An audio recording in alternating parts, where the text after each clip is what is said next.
So our topic is on COVID-19 and the vaccine. Okay, my name is Caitlin Demansky, and my slide consists of what the topic is.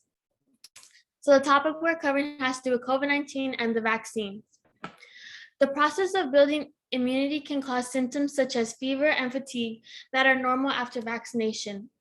It typically takes a few weeks for the body to produce T lymphocytes again. People could be infected with COVID-19 just before or just after vaccination and then get sick because the vaccine did not have time to provide protection. To be fully vaccinated, you will need 2 shots of some COVID-19 vaccines. Pfizer and Moderna vaccines require 2 shots. Johnson & Johnson vaccine only requires 1 shot. If it has been less than 2 weeks since your first shot, or if you still need to get your second shot, you are not fully protected.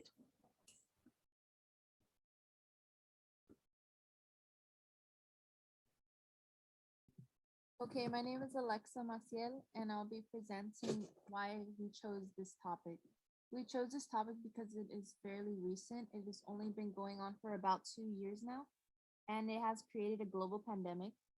There are a variety of vaccines, as she stated beforehand. It was the Johnson & Johnson, the Moderna, and the Pfizer, which are different vaccines for COVID-19. And there are new strands of COVID that are coming out. That's why we decided to talk about this topic, because the vaccine is not 100% effective on it. The vaccine also created less of a probability of getting COVID, and it is not mandatory, as well as the Moderna and the Pfizer requires 2 doses.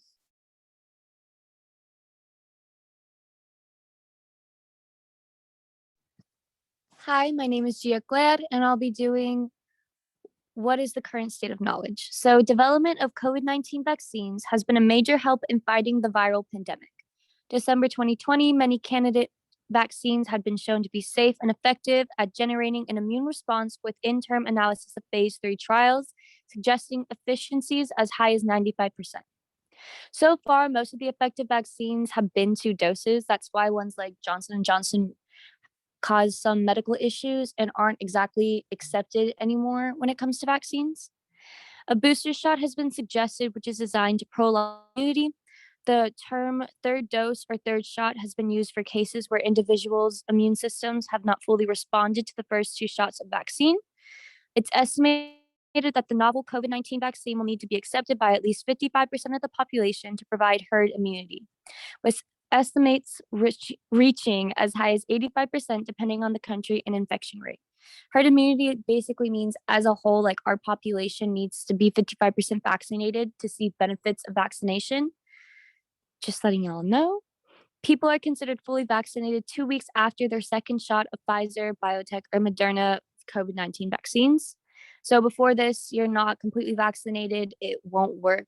Also, with current strands being, more viral than others, the vaccines are changing constantly. We're still trying to find like the best way to fight it.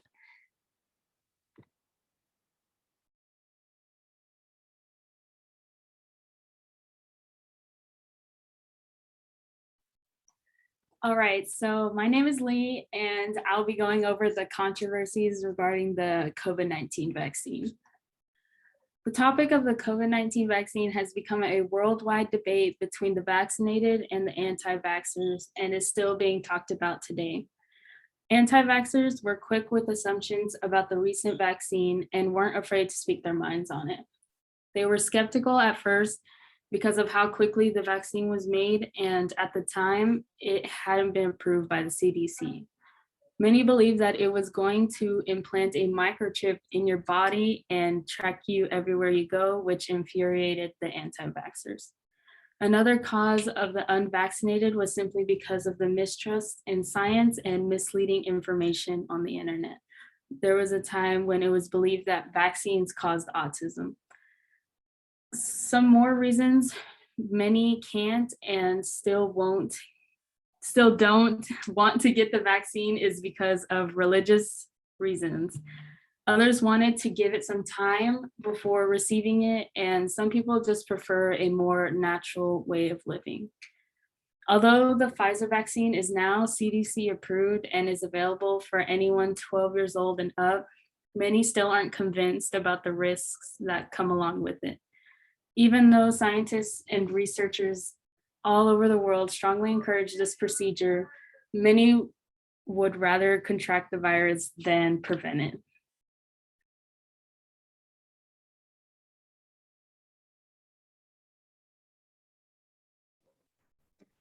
I'm Raquel Swafford, and I'm doing Where Things Are Going. The scientific community continues to research the effectiveness and benefits of the vaccines. Vaccine effectiveness studies continues to provide growing evidence that the mRNA COVID-19 vaccines provide protection against the virus and reduces chances of hospitalization. Recent studies have shown that vaccines provide greater than 80% effectiveness against hospitalization. The effectiveness of the various vaccines against SARS-CoV-2 variants is not well known. As SARS-CoV-2 variants continue to appear, the medical community will need to continue the research for new vaccines and treatments. There are ongoing research as well around how communities and people can build antibodies against SARS-CoV-2 variants through natural methods to keep their immune systems as healthy as possible to avoid infections. In summary, vaccines will not provide 100% protection, but they can help minimize severe illnesses and continue research as critical for the fight against COVID-19.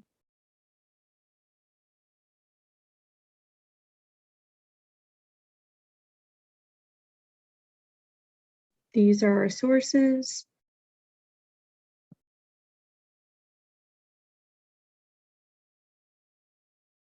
And that includes our presentation. Thank you so much for listening. We hope you enjoyed, and you guys have a good day. And enjoy these pictures as well.